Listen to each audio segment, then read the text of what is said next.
Welcome to Missing Persons Archives, a channel dedicated to sharing real stories of those who vanished without a trace. Here, we explore the facts, the timelines, the investigations, and the unanswered questions behind each disappearance. These are more than cases, they are people, and every story deserves to be told. Subscribe and join us as we shine a light on the missing. For most people, getting lost in the woods is a frightening but understandable possibility. Something that happens when we wander too far, stray from the trail, or misread the terrain. But when seasoned hunters, people trained to navigate, survive, and thrive in the wilderness, vanish without a trace, the mystery becomes far deeper and far more unsettling. Today, we bring you real cases of experienced outdoorsmen who entered the wild and were never seen again. First, we will discuss the case of Bart Schleyer, the Yukon Enigma. Bart Schleyer wasn't just a skilled hunter, he was a renowned wildlife biologist. He worked on grizzly bear recovery in Yellowstone and tiger conservation in Siberia.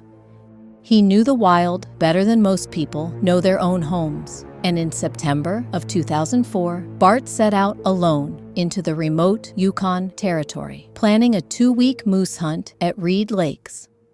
He was dropped off by a float plane, well-stocked with food, gear, and survival equipment. He'd done this kind of trip many times. No one had any reason to worry. But when the plane returned 2 weeks later to pick him up, Bart was gone. At his abandoned camp, meals had been started, but most of his food was untouched. His inflatable boat was found half a mile downstream, abandoned. The RCMP initially theorized that Bart simply hiked out to a nearby highway and would turn up soon, but his friends didn't buy that. They flew in and began their own search. What they found raised red flags. Bart's bear spray, radio, backpack, all critical survival tools were still at camp.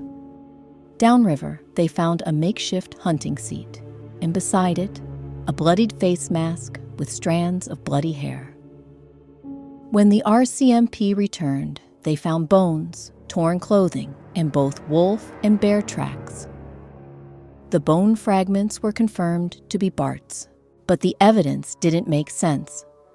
No blood spatter, no sign of struggle. His seat and gear were undisturbed. His clothes weren't torn or bloodied. Even the crates of food were untouched by wildlife. When his skull was finally recovered, it bore no bite marks or trauma. Authorities eventually concluded that he likely died of unknown causes, and the animals arrived later. But his family disputes this.